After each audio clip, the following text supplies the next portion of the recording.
Shine through the gloom and point me to the skies as morning breaks and earth's faint shadows flee. In a life in death, the Lord abide with me.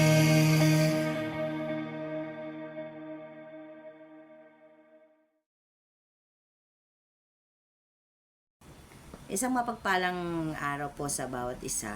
Ang inyong lingkod po, si Pastor Leonora Macaday, na magbabahagi ngayong araw ng salita ng Panginoon para sa ating prayer covenant. Ito po ay matatagpuan sa 1 Corinthians chapter 15 verse 1 to 8.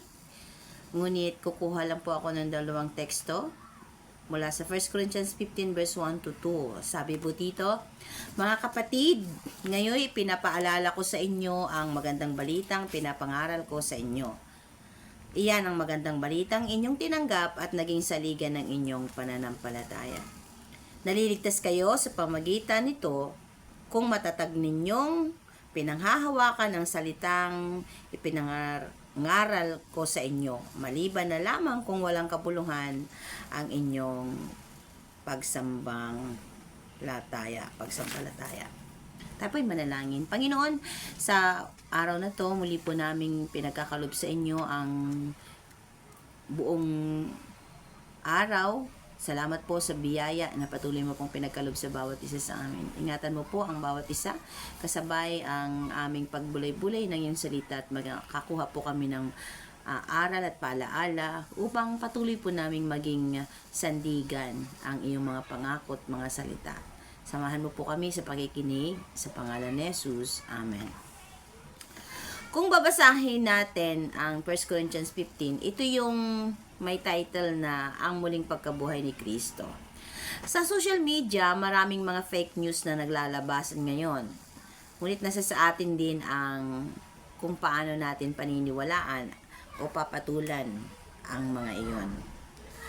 Kaya nga, para maging legit ang balita, dapat makakita tayo ng iba't ibang kilalang TV stations o para mapaniwalaan natin na o kaya mag-declare ang pamahalaan tungkol sa mga issue na pinag-uusapan sa social media. Ito rin ang gusto ng nais na tingnan ni Apostol Pablo sa mga issue tungkol sa Korinto. Maraming issue sa Korinto na kung saan nagtatalo-talo sila tungkol sa mga bagay-bagay. Kung titingnan po natin, ano nga ba ang background ng Corinthians? So, they are the Greek, they believe in mga Poseidon, mga Griego, goddesses, Athena, Apollos.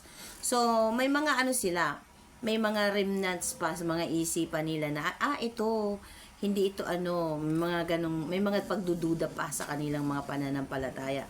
But then, dahil nga sa kasigasigan ni Apostol Pablo, sa kanyang paglalakbay ay tumanggap sila bilang Panginoon nila at tagapagligtas, at ito yung kanilang isinapapamumuhay. No? Dahil sa madaming issue na naranasan ng mga Kristiyano sa Korinto, nagtatalo-talo sila. At dahil sabi nga ni Pablo, ay pinaalaala sa atin, nagpaalaala siya tungkol sa paano ba natin tinanggap ang kabutihan o ang mabuting balita. Yes, we received the gospel. At narinig natin yung ministeryo ni Jesus, kung paano siya nagpagaling, paano siya nagpakilala, at nagpakita ng iba't ibang himala. At higit sa lahat, yung pagtitiwala ng mga tao sa kanya nung nakatanggap sila ng himala sa pamagitan ng kagalingan sa mga saksi o mga nasaksihan nila nung panahon ng ministeryo ni Jesus. At tunay nga na kailangang panindigan ang kanilang nakita No? At the same time, sa atin bilang isang mananampalataya, ay dapat din nating panindigan hanggang sa kamatayan at ang muli niyang pagkabuhay na maguli. Paano ba ang reflection natin sa kanyang ministeryo, sa kanyang pagkamatay sa krus, at sa kanyang muling pagkabuhay? Nasa sa inyo na yun, nasa atin na yun, no? Sa sarili na natin, kung paano natin tingnan kung ano ba ang ginawa ni Kristo sa buhay natin, sa kanyang ministeryo. May nakuha ba tayong aral? O yung kanyang pagkabuhay na maguli? Yung kanyang kamatayan at pagkabuhay na maguli. Ang ibig sabihin, nung tinanggap natin si Kristo bilang isang tagapagligtas, naniwala na tayo na tayo ay nakikiisa sa kanyang ministeryo. Di po ba? Nung tayo ay nakiisa, tinanggap na natin yung kaligtasan na yon at pinanghawakan natin ang kanyang mga pangako. Nakaranas man tayo ng mga paghihirap at matinding kapighatian sa ngayon. Huwag po natin bitawan yung ating covenant sa Diyos. Napakaganda kung tayo ay mayroong covenant kay Lord. Paalalahanin nawa tayo ng kanyang banal na Espiritu Santo. Dahil totoo nga, ang Panginoon ay tunay nang nakipag-covenant sa atin. Pero yung response natin, nung tinanggap natin si Kristo bilang ating Panginoon at tagapagligtas, sabihin natin, yes Lord, sinusuko ko ang aking buhay. Pero nung dumating ang mga pagsubok, parang ayaw mo nang lumaban. Huwag naman sana, kapatid. Dahil ang laban mo ay laban ni Kristo. Natapos niya na ang kanyang laban para sa iyo.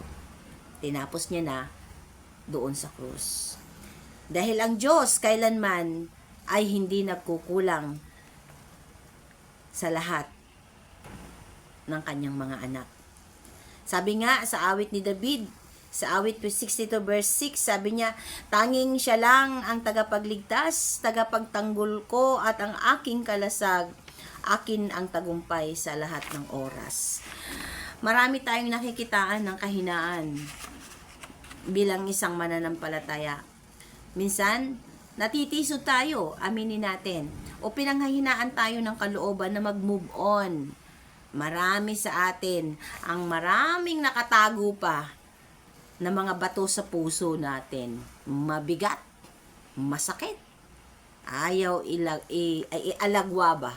Parang ayaw alisin sa puso yung mga tinik na dala ng mga nakaraang pangyayari.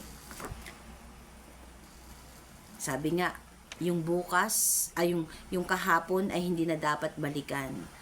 At ang ngayon at ang bukas ay iyong tingnan na mayroong pagpapala na tatanggapin mula sa Diyos.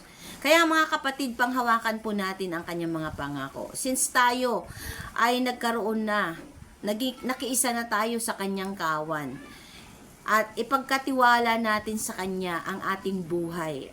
Sa bawat oras ay ipinatag natin ang ating mga puso dahil sa ang ating batong ating kinasasandigan ay isang batong di matitinag kailanman. Huwag natin pabayaan na ang pananampalataya natin ay matagpuan sa atin na mahalumigmig, marupok, manipis, at parang feeling mo'y wala nang pag-asa. Kaya nga sabi ni Pablo, ang lahat ng ito ay mawawalan lamang ito ng kabuluhan. Kaya bilang isang mananampalataya, itaas po natin, ipagkatiwala po natin sa Diyos na may magagawa ang Diyos sa bawat isa sa atin. May magagawa ang Diyos, may magagawa si Kristo sa buhay natin, sa buon nating sambahayan. Tayo po'y manalangin.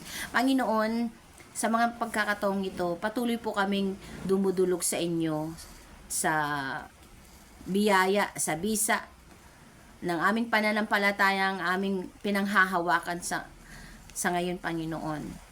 Dalangin po namin ang biyaya mo, Lord, patuloy na kumilos sa buong sambahayan ng bawat isa, sa mga bawat isang nakikiisa, Panginoong Diyos, sa gawaing ito. Ingatan mo po sila at samahan, Panginoon. Ano man yung kalooban, design ng kanilang mga puso. Naniniwala po ako, Panginoon, na patuloy mo silang dinudulog, Panginoon. Sa anumang paraan, Panginoon, makakaranas sila ng kagalingan, makakaranas sila ng pag-asa, makakaranas sila, Panginoon, ng kagaanan ng kalooban, sapagkat minsan pa, Panginoon, nakipag-covenant ka sa bawat isa sa amin. Salamat sa pamagitan ng iyong dugo, Panginoon. Nailala namin, Panginoon, ang iyong paghihirap. Since na tinanggap ka namin bilang aming tagapagligtas, narito kami, Panginoon. Muli po, Panginoong Diyos, palakasin ang aming pananampalataya. Samahan mo kami sa lakbayin upang patuloy po naming mapagtagumpayan anuman yung mga pagsubok na aming kinakaharap.